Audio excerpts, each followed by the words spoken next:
Alright, so we're not. So like, if you want to go under.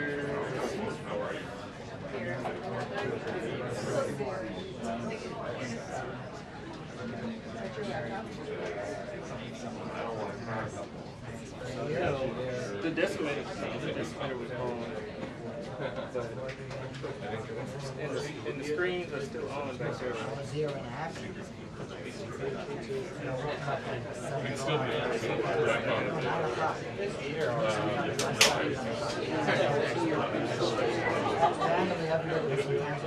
It came up on one. ABC. All right. Okay, so that's all I want. All right, so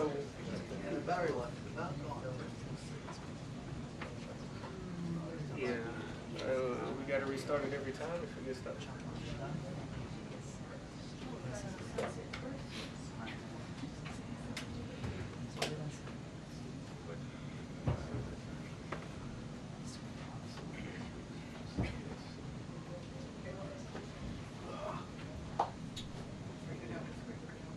Yeah, I'm good. I appreciate it.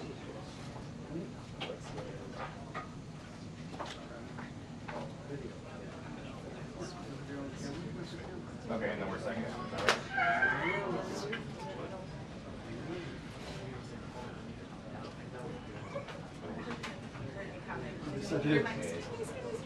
Peter. I saw the fuchsia on the corner of my eye. It's all about the fuchsia. What's happening now?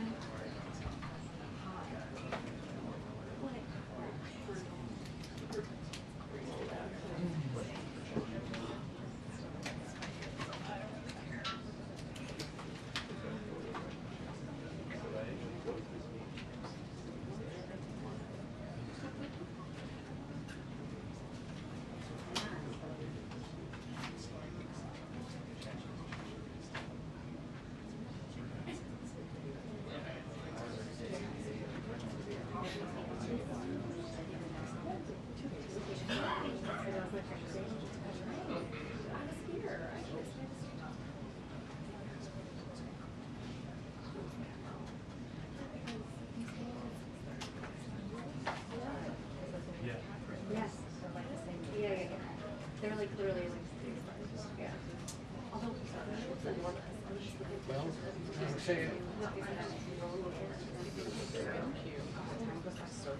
really does. Isn't that crazy? I know.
By 19.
Okay. Sure.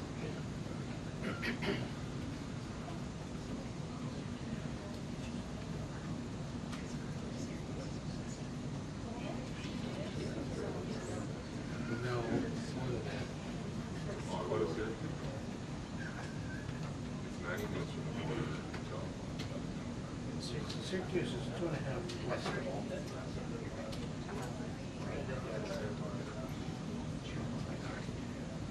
Including water. Which, by the way, should I thank the first?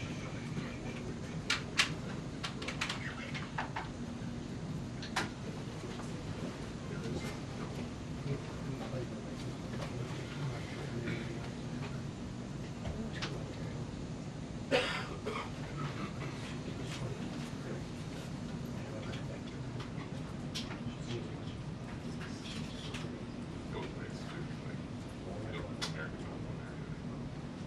They're like, yeah, it feels like things are off.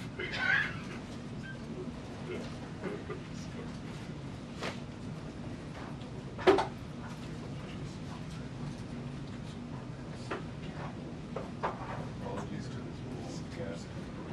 I'm just gonna scooch that to the. That's right. That's right.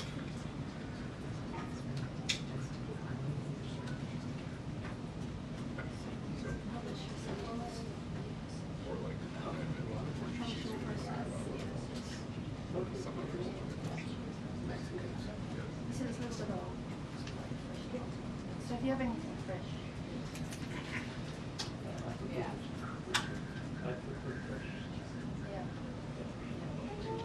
Yeah.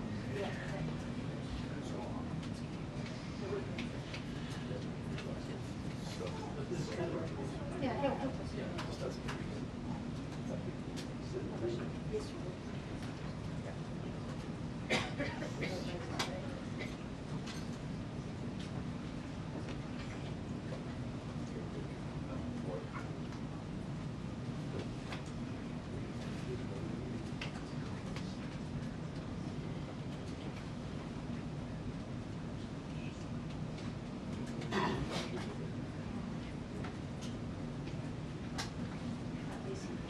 Are you holding this up?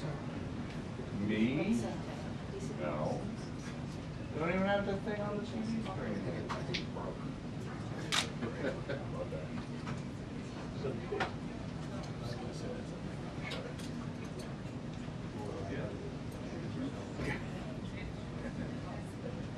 That's great.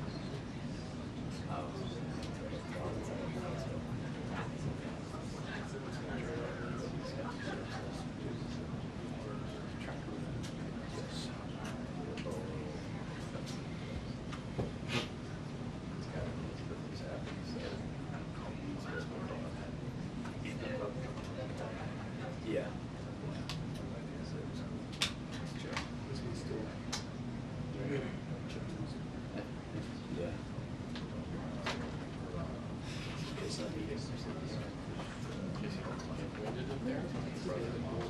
Yeah. We're just hanging out here. He's like, we here. 6 years. Probably, she's like, yeah. Yeah. I think it's with it.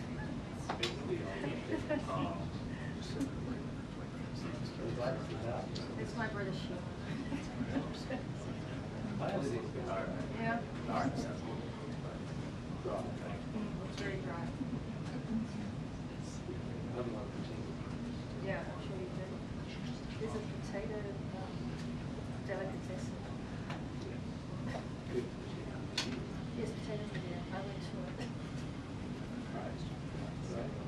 Yeah. They had a good roast potato. I think I did. I think I tried everything. They serve it at the market.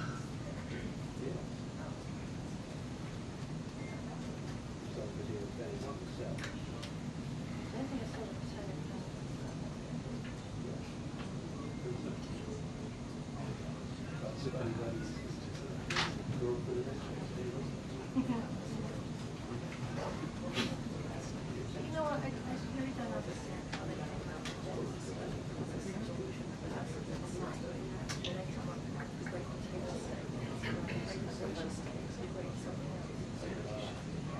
I know,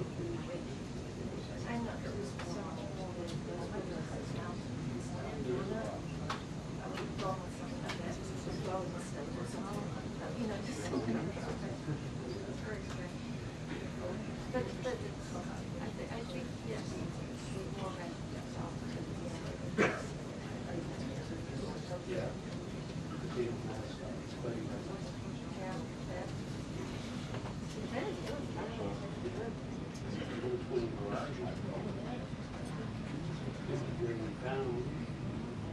That makes it also very cool. Those are potato lovely, right?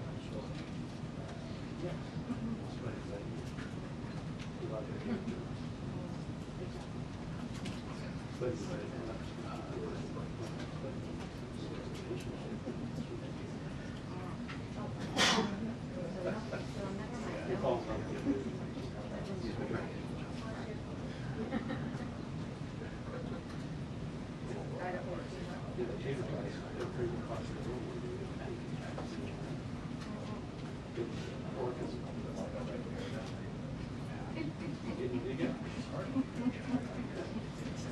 I didn't have that one all the time I was living there. Come up with these yourself? But I was never there much. I was always It's in an California. amalgamation.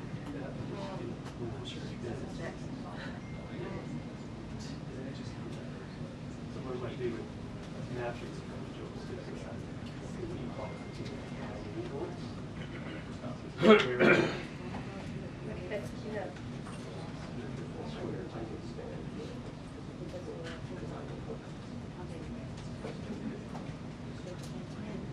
You really have to dig it. Yeah. Yeah. Dirty job. No, New Zealand is big, they're on the thing. It's actually quite fun work for a church. Got more eyes on you.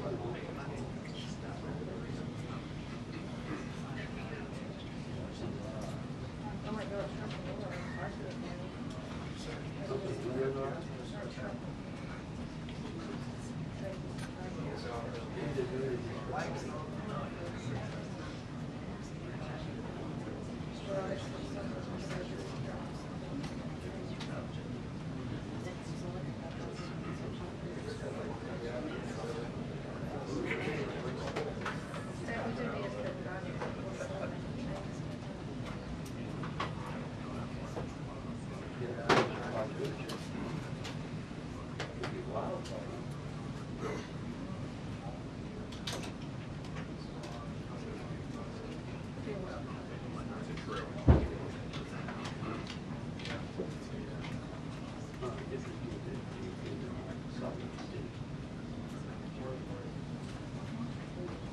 A lot of time in Jackson.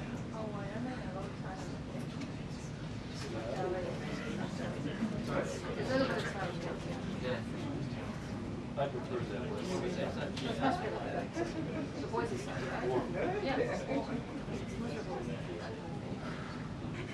It's thick ice for this much, yeah, of the year. Minus 29 degrees. Very strange. But the town's really cold.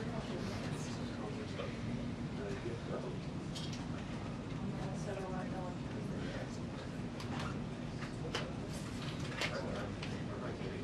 Yeah, very.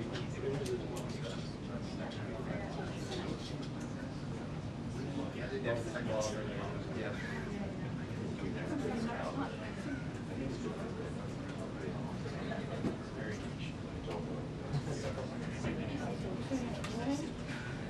Caroline? Caroline. I can give it to you.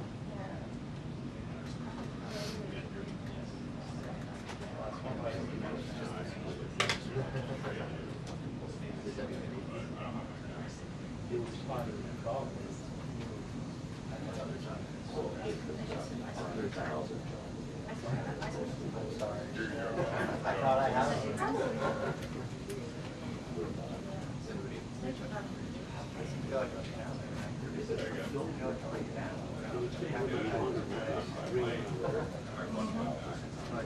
tired.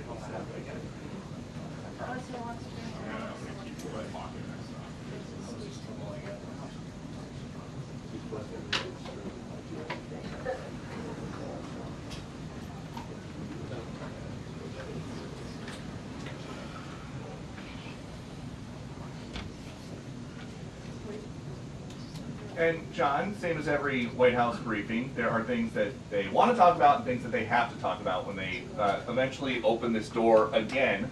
The things that they have to talk about will, of course, be the president's response to the deadly flash flooding over the weekend in Texas. He has said he wants to go down there maybe Friday. We expect more details on that.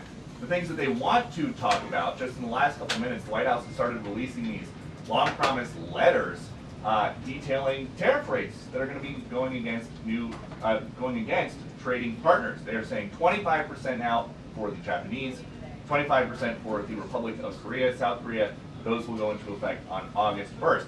Something else that's happening today, and the reason that all the roads around the White House are closed, Benjamin Netanyahu is going to be here talking to President Trump in private. President Trump is saying that he thinks not only can they figure out the final stages of a peace deal for ending the war in Gaza, the president thinks that the strikes on the nuclear facilities in Iran have Iran now ready to negotiate some kind of a permanent deal. We don't know what kind of a permanent deal President Trump thinks he can get, but if only there was some way to find out, we should have Karoline Leavitt out here anyway. John.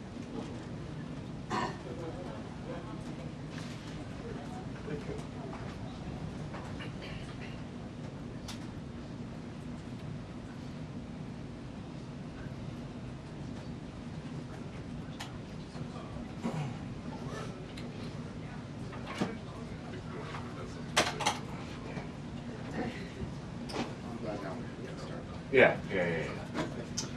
Pre-game show over.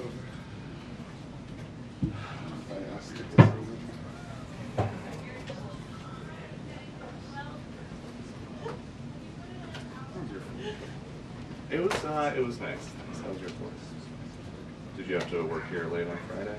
Thankfully, no. Yeah, me neither. Yeah.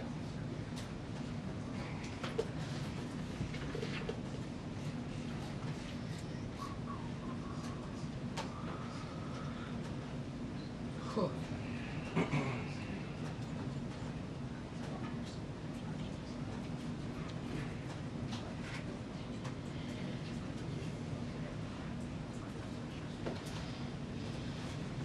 2 minutes until the briefing. 2 minutes until the briefing.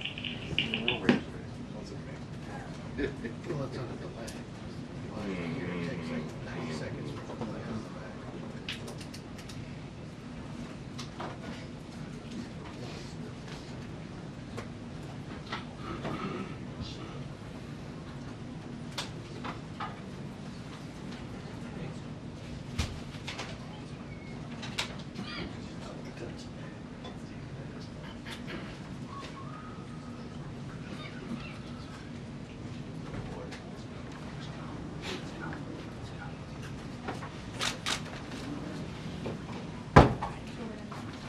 It's gonna feel nice to sit down every once in a while.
I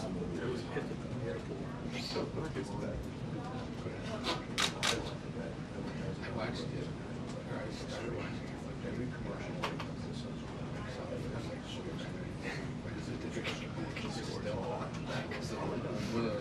They run the ads. I've never seen it. It's just, yeah, it's just, I think the second one's better. You know, Because it goes back and tells you more of the story. yeah.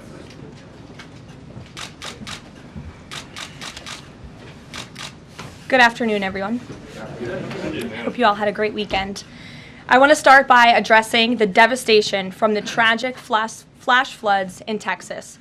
Moments ago, the Department of Homeland Security provided an update that 91 innocent souls have now perished. Everyone here at the White House, including the President of the United States, is praying for the victims' families and friends during this unimaginable time. President Trump swiftly signed a major disaster declaration for Kerr County, Texas, to ensure our heroic first responders have every resource they need in the relief and recovery efforts. Secretary of Homeland Security Kristi Noem traveled to Texas over the weekend, and the entire Trump administration is working hand in glove with state and local officials to provide every assistance available. The situation on the ground remains dangerous, and there could be additional public safety threats with potential incoming heavy rain, so we encourage everyone in the area to remain vigilant, listen to all warnings, and respond accordingly. Unfortunately, in the wake of this once-in-a-generation natural disaster, we have seen many falsehoods pushed by Democrats such as Senator Chuck Schumer and some members of the media. Blaming President Trump for these floods is a depraved lie, and it serves no purpose during this time of national mourning. Here are the facts. In the lead up to this tragic natural disaster, the National Weather Service did its job. Despite unprecedented rainfall, the National Weather Service executed timely and precise forecasts and warnings. On July 3rd, the National Weather Service office in Austin, San Antonio, Texas, conducted forecast briefings for emergency management in the morning and issued a flood watch in the early afternoon. Flash flood warnings were also issued on the night of July 3rd and in the early morning of July 4th, giving preliminary lead times of more than 3 hours before flash flooding conditions occurred. And the National Weather Service office in New Braunfels, which delivers forecasts for Austin, San Antonio, and the surrounding areas, had extra staff on duty during the storms, despite claims of the contrary. So to any person who has deliberately lied about these facts surrounding this catastrophic event, you should be deeply ashamed. At this time, the administration's focus will be giving the victims and their communities the support they deserve during these recovery efforts in this tragic time. May God bless the great people of Texas, especially the parents who have lost their children. President Trump loves you. We are praying for you, and he will be traveling to see you later this week. Moving along to some further scheduling announcements. Tonight, President Trump will host the Prime Minister of Israel, Benjamin Netanyahu, for dinner, where they will discuss the positive developments taking place in the Middle East region. Tomorrow, the President will host his 6th cabinet meeting of his 2nd term. Many of you will be invited to cover that. And on Wednesday, the President will host leaders from 5 African nations for lunch in the state dining room. In other news, after the historic signing on the South Lawn of the White House on the 4th of July, President Trump's One Big Beautiful Bill is now the law of the land. Republicans in Congress met the once-in-a-generation moment and codified the Make America Great Again agenda into law. After this monumental achievement, no other president in modern history has worked harder and faster to fulfill their campaign promises than Donald Trump. The One Big Beautiful Bill will get the United States of America firing again on all cylinders. It's safe to say that over the past few weeks, the president has delivered on many, many wins. For the 4th month in a row, jobs numbers beat market expectations with nearly 150,000 good jobs created in the month of June. The American economy has now added nearly 700,000 jobs since January 2025, with American-born workers accounting for all job gains. President Trump drove illegal border crossings to another historic low in the month of June, and Border Patrol once again released 0 illegal aliens into our country. The Supreme Court stopped activist judges from imposing nationwide injunctions and cleared the way for President Trump to carry out his popular and common sense agenda. The University of Pennsylvania agreed to all of the Trump administration's demands and will now keep men out of women's sports. President Trump secured his trade deal with Vietnam, giving the United States total access to their markets. Because of President Trump's unleashing American energy dominance, gas prices are at 4-year lows. And when adjusted for inflation, gas prices are near the lowest levels we've seen in the last 20 years. NATO members agreed to raise defense spending to 5% of GDP, a foreign policy feat long thought impossible until President Trump made it happen. The Operation Midnight Hammer obliterated Iran's nuclear capabilities, taking out this imminent national security threat not just to the United States, but to the entire world. The president secured a ceasefire between Israel and Iran, ending the 12-day war. The president brokered a historic peace agreement between Rwanda and the Democratic Republic of Congo. Pakistan nominated President Trump for the Nobel Peace Prize in recognition of his decisive diplomatic intervention to prevent a nuclear war between India and Pakistan. Blue-collar wage growth has seen its largest increase in nearly 60 years, and President Trump has defeated Joe Biden's inflation crisis with core inflation at the lowest level since March of 2021. And just about all of that has happened in the last 3 weeks, and I know you all know it because you've been very busy here covering it along with us. So with that, I will take your questions today as we kick off another very busy week here at the White House. We'll lead with our new media seat, Brian Glenn, who is, of course, very present in this briefing room. He's put in a lot of hours covering this president, so we're glad you finally have a seat today. Brian, go ahead. It feels great to sit down. Thank you very much. You're welcome. I want to go back to the hurricane. You said that President Trump is scheduled to go to Texas later this week. Can you speculate on what day and what he has plans? Sure. The White House is currently arranging those travel plans. We hope that it will be later this week, likely on Friday, but of course we want to do it at the most appropriate time on the ground for state and local officials. We don't want to interrupt the recovery efforts, but we're planning tentatively for a Friday trip, and when that becomes final, we'll let all of you know, as we always do. And you gave a little bit of reaction earlier, but the National Weather Service, the union, actually publicly stated they had an adequate staff on hand to forecast and predict the storm. You shared your thoughts earlier on how the way the left has really weaponized this to blame the deaths in Texas on Trump. Want to comment on that again?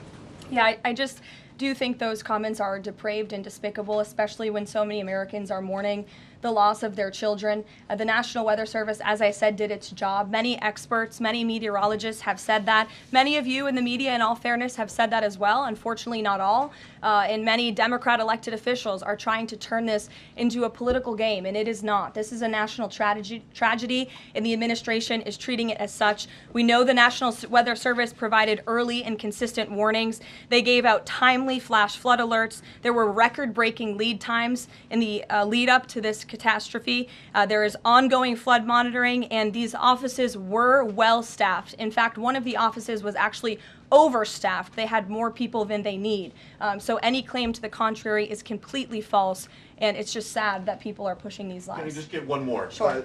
Kind of a little bit of breaking news. The Department of Homeland Security is moving to end the TPS status on Honduran and Nicaraguan migrants. Yes. Any plans to adding additional countries that you could be targeting? Just a reaction. Sure.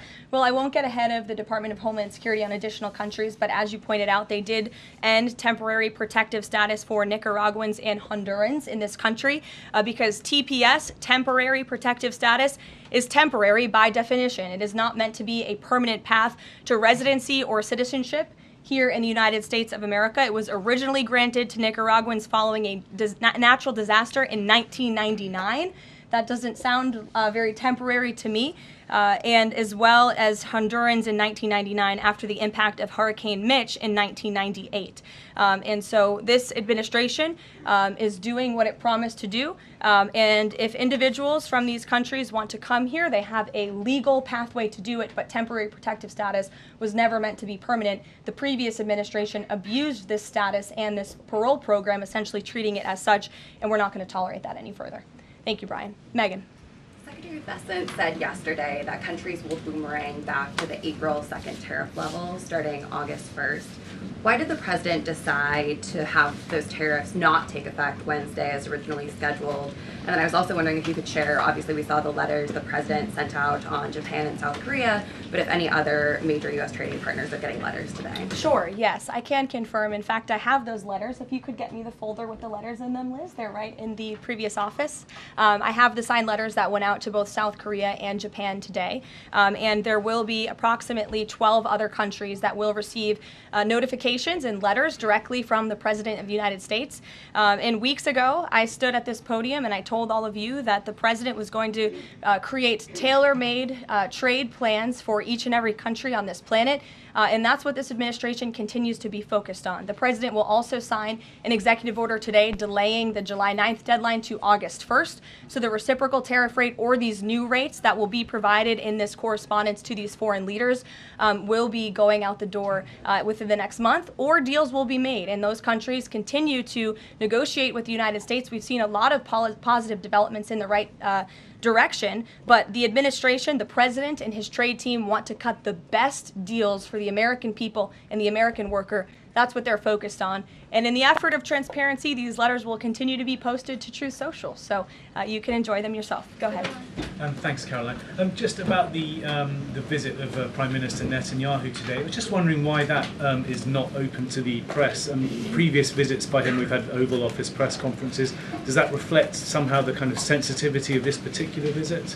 No, they're having a private dinner. There's many important matters that are obviously ongoing in the region, as you know. The utmost priority for the president right now in the Middle East is to end the war in Gaza and to return all of the hostages.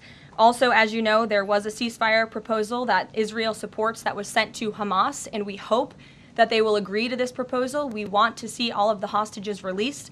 That's on the top of the president's mind, so that will be discussed, as well as the many other positive developments we've seen in the Middle East. I want to go back to the trade deals. As you see, we have these beautiful letters that the president has signed. This one is to the President of the Republic of Korea, original signature on that, and these will be mailed. And then here we also have another letter to the Prime Minister of Japan as well. Both countries will be receiving a 25% tariff rate effective on August 1st. Go ahead. Thank you so much. You said it, and the President said it many times, you want to see an end to the war in Gaza.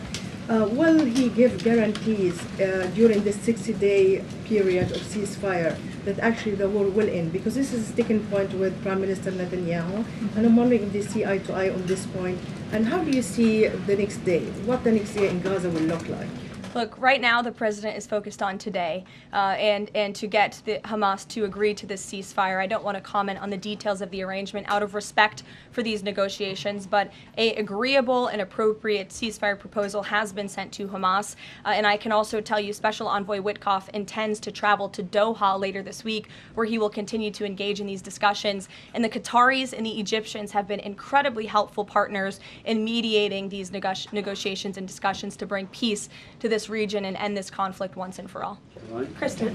Two questions. Thank you, Carol. Sure. The first question is President Trump reconsidering his plan to phase out FEMA, given what officials have said is their critical role on the ground now in Texas? Look, the president wants to ensure American citizens always have what they need during times of need.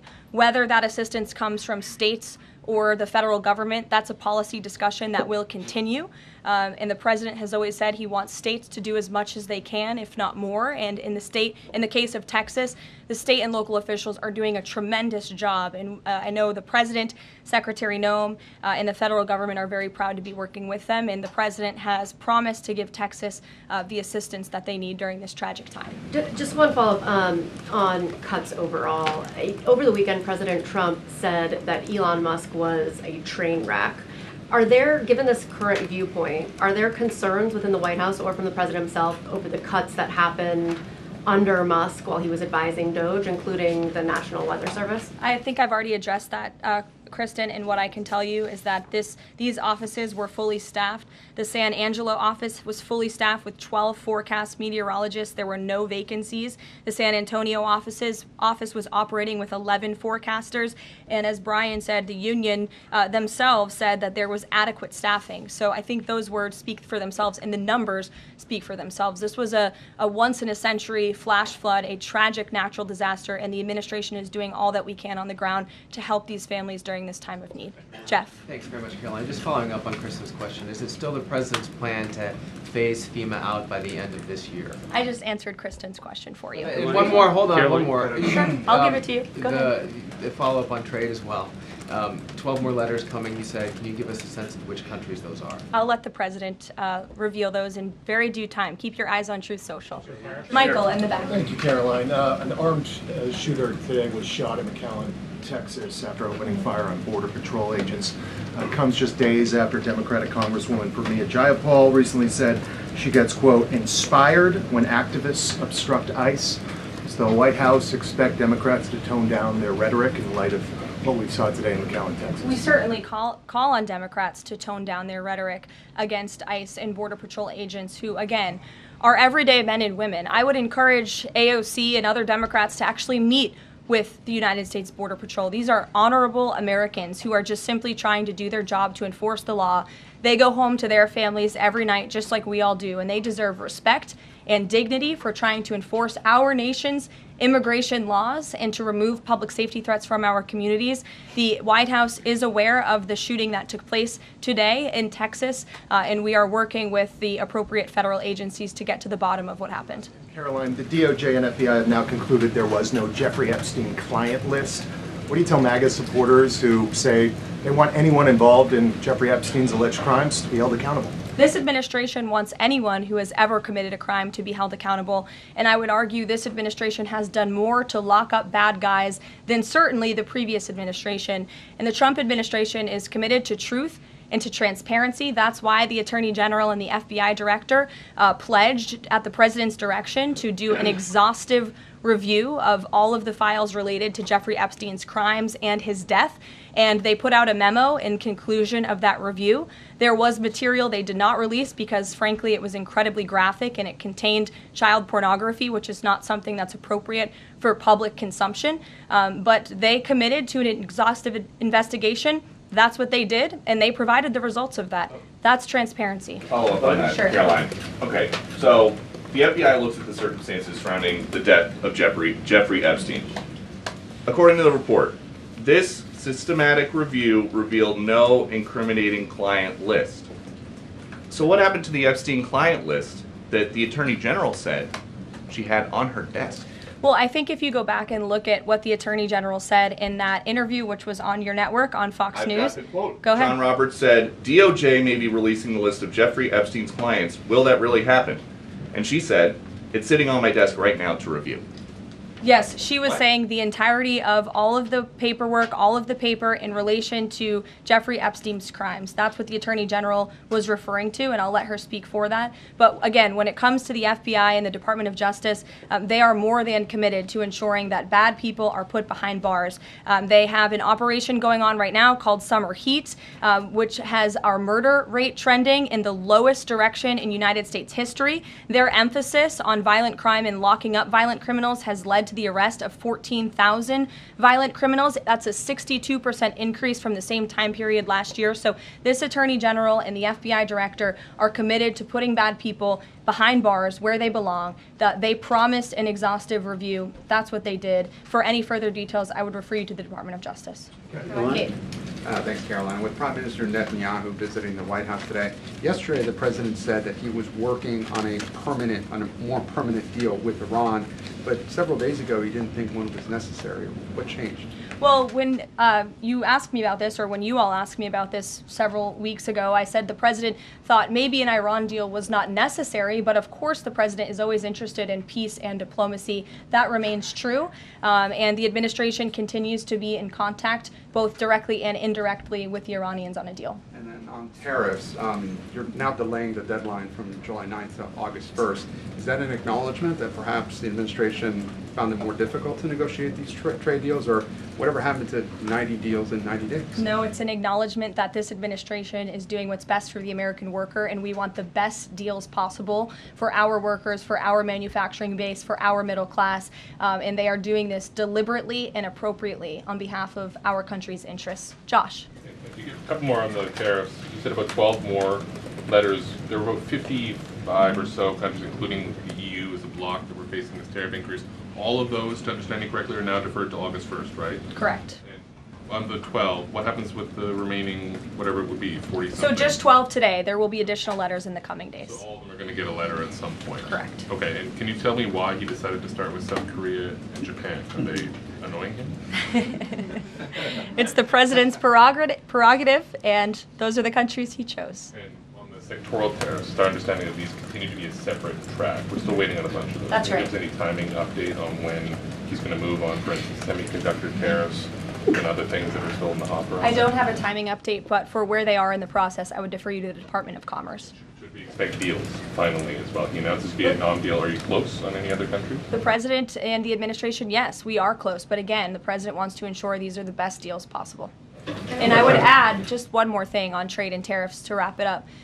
Look at the extensive work this president has put into cutting these good deals and doing what's right for the American worker. He is literally looking at the map and looking at every country on the planet and seeing where they are ripping off the American people, seeing where they have hollowed out our industrial base, seeing where our jobs have gone to other countries overseas because of their tariff policies, and he's trying to correct that. So this is decades of bad trade policy that has led to a deficit that is ravaging our country, that is ravaging our middle class, and the president is taking a very deliberate approach to correcting this wrong of many decades, of many past presidents. And so I think he should be commended for the time and the effort that he is putting into this. And the fact that he has announced a framework with China, a trade deal with the United Kingdom, a trade deal with Vietnam, and many others to come in just a matter of 6 months is truly historic, and it's a testament to this president and his trade team who are working around the clock to get this done. Sure, go ahead. Thank you so much, Caroline. Two questions on Iran. What's the permanent deal with Iran looks like for the president, and what issues related to Iran should it cover? And secondly, has the president seen the interview with Iranian president, which he says that the United States president, Mr. Trump, is capable enough to guide the regions toward the peace and brighter future, and put Israel in its place, or it gets more into conflict? Has the president seen these comments, and what's his reaction to these comments? I'm not sure if he's seen those comments, but certainly I think it's true that the president is the right man for the job to move the direction, this region into the direction of peace and stability for the future. That's what he and his national security team are working on every day, and we've already seen historic achievements in that direction. Go ahead. In the back. Kelly, go ahead. Great, thank sure. you. And then in front of you. Okay, a couple questions for you. First, on y'all need name tag signs. First question on the flooding in Texas. I know there has been some concern about the timing of the alerts, knowing that they did go out, but the warnings coming out in the wee hours, so while many people were likely sleeping. Can you share just details what you know about why those warnings were sent while people were likely sleeping, and then what the administration is doing to ensure that these alerts come out sooner? Well, the alerts imminently were sent out before the flood when people were sleeping, because the flood hit in the very early hours of the morning. So people were sleeping in the middle of the night when this flood came. That was an act of God. It's not the administration's fault that the flood hit when it did. But there were early and consistent warnings. And again, the National Weather Service did its job. On July 2nd, there were initial notices of potential weather and flooding risks were issued. On July 3rd, escalating warnings throughout the day with a flood watch issued at 1:18 p.m. And then later at 6:10 p.m. on July 3rd, the Weather Prediction Center warned of excessive rainfall and a high likelihood of flash flooding. At 6:22 p.m. July 3rd, National Weather Center issued a hydraulic warning highlighting considerable flooding risks, including in Caryville County. And then there were the timely flash flood alerts at 11:41 p.m., 1:14 a.m., and then another flash flood emergency warning issued at 4:03 a.m. just before the flood hit. So those were all of the warnings that went out to the affected area and region. I do have Go ahead. One question on education funding Go for ahead. Thank you states and very much. I local appreciate it, districts. Caroline. 2 questions for you related to the Prime Minister's visit today. Number one, there's a report circulating that the Gaza Humanitarian Foundation provided a proposal to the White House to build these so-called humanitarian transit areas inside and outside of Gaza. The GHF is insistent it has nothing to do with that proposal. Can you shed any light on whether the White House has received such a proposal, and if so, from whom? I'm unaware if a proposal from the Gaza Humanitarian Foundation was sent to the White House. I haven't seen it, but I can ask our National Security Council. And also a document circulating that the White House is prepared to lift the Foreign Terrorist Organization designation from HTS, the group of President al-Shara in Syria. Can you confirm that that's taking place? Again, I haven't heard that, or I'm not aware of that action taking place. As you know, we did lift particular sanctions on Syria, but we did leave them on for particular terrorist groups. If that has changed, we will, of course, let you know if there's a change in policy, but I'm unaware of one at this time. Sure, go ahead. Me? Hi, Caroline. Thank you. Ahead of And then you can go too, since you're so eager. ahead of the president's meeting with Prime Minister Netanyahu today, is there a scenario where Israel has made it clear that they will not bring an end to this war until Hamas is decimated? And the president just 5 months ago suggested a potential takeover of Gaza. Is there a situation where tonight the two men will change their posture, and in the scenario that Hamas turns over the remaining hostages, that the war could come to a permanent end, and that they will seek that under that scenario that they would essentially try to bring this war to a permanent end beyond just that 60-day ceasefire? Again, you're putting a hypothetical situation in the air, so I don't want to comment on that out of respect for these ongoing negotiations and discussions that are taking place. But as for the takeover of Gaza, I don't believe the president ever said that. I think he discussed a rebuilding of Gaza once this war is over. This has become an uninhabitable place for human beings, and the president has a big heart. He wants this to be a prosperous, safe part of the region where people and families can thrive, and there will be a need for a real rebuilding effort when the time comes. But right now we need to end this war, and we need to bring all of the hostages home. The president is adamant about that. The war tonight? Look, again, I will let the president speak for himself later if he decides to comment on the details of the agreement, but out of respect for the discussions, I won't do that from the podium. Go ahead. So Congressman Lawler and Gottheimer have introduced a bill in Congress, the Bunker Buster Act, that would allow the United States to sell B-2 bombers and bunker buster bombs to Israel. Is that something the president would support? Well, I don't know if the president's aware of the Bunker Buster Act, but I will ask him and see what his opinion on that is. I'm not sure. All right, thank you. Caroline. Thank you, Caroline. Building off of the question earlier about the shooter in Texas who targeted ICE, Axios reported today, I believe, that Democrat lawmakers were saying their constituents are calling on them to be more violent when they go to ICE facilities, including, I believe, they want them to shed blood, and that they said that Democrat lawmakers should be willing to get shot themselves. Can you respond to that, and do you have concerns that any of these lawmakers might act on the wishes of their constituents? It's hard to believe anyone with morals in this country or decency would say such a thing. Obviously, the White House condemns that rhetoric, and we condemn violence of any kind. This administration is simply trying to enforce our laws, and we must be a nation of law and order. You cannot simply waltz across our border and live here illegally and expect to stay. We are going to enforce our nation's laws, and the men and women who are doing that are doing so in a respectful way. They are doing so within the confines of the law, and they are just trying to do their jobs. And we condemn any violence or any calls for violence of any kind against any American. Go ahead. Thank you, Caroline. I wanted to ask you if... I was not calling on you, but you can go ahead. It's fine. There's a lot of people in here today. President Trump already saw the letter that the Colombian President Gustavo Petro sent him, apologizing for his comments a few weeks ago, suggesting that there was an involvement from the U.S. government in an alleged coup d'etat in Colombia. And Secretary Rubio recalled the U.S. Chargé d'Affaires in Colombia. Did President Trump saw that letter, and what do you think about the comments from President Petro suggesting that the U.S. has some kind of involvement in a coup? I'm not sure if the president has seen that letter, but I can check with him in the National Security Council. We will get you a response if you follow up with my team. We will find out for you. Sure, go ahead. Thank you. Iris, go ahead. Thank you, Caroline. Thank you, Caroline. On two topics. First, I love how excited everyone is on Monday. Yes, Raquel, you can go after. On two topics. First, tariffs. The president announced last night that any countries aligning themselves with the anti-American policies of BRICS That's right. will be charged with an additional 10% tariff. Can you tell us more details on that? What specific policies is the president talking about here? What policies should countries stay away from to avoid being subject to additional tariffs? Sure. Well, the president feels, generally speaking, that BRICS is seeking to undermine the interests of the United States. It's the president's utmost responsibility to put the interests of the United States first. That's how he views his job as president. So he's going to ensure that America is fairly treated on the world stage, and he'll take any action necessary to prevent countries from taking advantage of the United States and our people.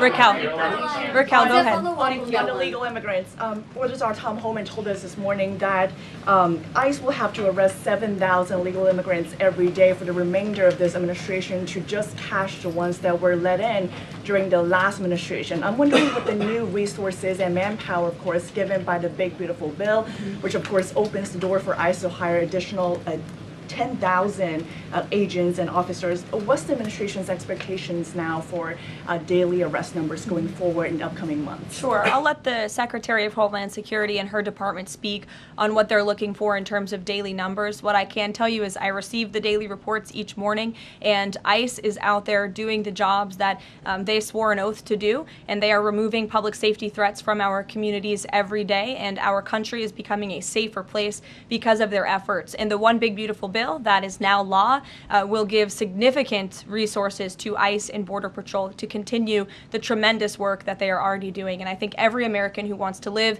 in a safe neighborhood should be grateful for their efforts. Raquel. Thank you, Caroline. Just so much. Raquel, and then I can go to you. So much. And then you, Dr. Harper. Thank you, Caroline. It's a follow-up on the BRICS question. So does President Trump believe that the BRICS are getting stronger or trying to isolate the United States? And how close is he monitoring this summit that is taking place in Brazil right now? He's closely monitoring it, which is why he put out a statement himself. He does not perceive these countries as growing stronger. He just perceives them as trying to undermine the United States' interests, and that's not okay with him, no matter how strong or weak a country may be. Go ahead. Yes, go ahead. Yes. As promised, yes, go ahead. Thank you. Does Trump have a vision for post-war Gaza? You mentioned, he's talking about now the ceasefire, but does he support permanent or temporary Israeli presence in the Gaza Strip? Does he continue to see a continued role for the Gaza Humanitarian Foundation to continue to operate in the Gaza Strip? Well, as you know, because we've talked about it before, the president has directed aid to be moved into the region, and that has been taking place. You've actually seen people in the Gaza Strip yelling out, "Thank you, Trump," for the aid and for the meals that they have received, because the previous administration never did that for some reason. But this president, again, wants to see peace and stability in the region. So as I outlined previously, he views this part of the region as having a real chance at being peaceful and prosperous. But again, we need to end this war. We need to get all the hostages home, and Hamas needs to accept this proposal in order to do that. Dr. Harper, go ahead. I'm Dr. Anthony Harper with the Intermountain Christian News. Thank you for taking my questions. Given the nature of the Palestinian Authority, with their pay to slay, teaching Jew hatred to children, corrupt leaders, and no elections for 19 years, who does President Trump support to govern Area A and Area B to prevent Hamas from ruling? And what is President Trump's position on Israeli sovereignty? Sure. Well, the president believes Israel, of course, has a right to defend itself. As for the first part of your question, you're getting ahead, Dr. Harper. As I told you, the president wants Hamas to accept this proposal right now. He wants to see peace in this region, and he's committed to doing that. Sean. Hey, Caroline, can you just please walk us through the decision to halt the supply of weapons to Ukraine at a time when Russia is really hitting Ukrainian cities and civilians? Was that the president who decided that, or did the Pentagon do it without his approval? No, neither of those things are true. I'm happy to walk you through it. This was a standard review by the Pentagon of all weapons and all aid and all support that the United States is providing all countries and all regions around the world, not just Ukraine. When the Secretary of Defense took office, he directed the Pentagon to conduct this review to ensure that everything that's going out the door war aligns with America's interests. So it's a pause to review to ensure that everything the Pentagon is pushing out there is in the best interest of our military and our men and women in uniform. Fran. Two questions on Israel. You suggested that Hamas is the impediment currently to a ceasefire. So if not a ceasefire deal, then what does the president hope to achieve with tonight's dinner with the prime minister? Again, you guys are getting around to a lot of hypotheticals. I don't want to get ahead of the president, but there are many other issues to discuss with Prime Minister Netanyahu tonight related to the region and just the entire world. So this will be a dinner to talk about Operation Midnight Hammer, which was incredibly successful, to talk about peace in Gaza and ending that conflict, as well as many other topics of discussion in relation to Israel and the United States.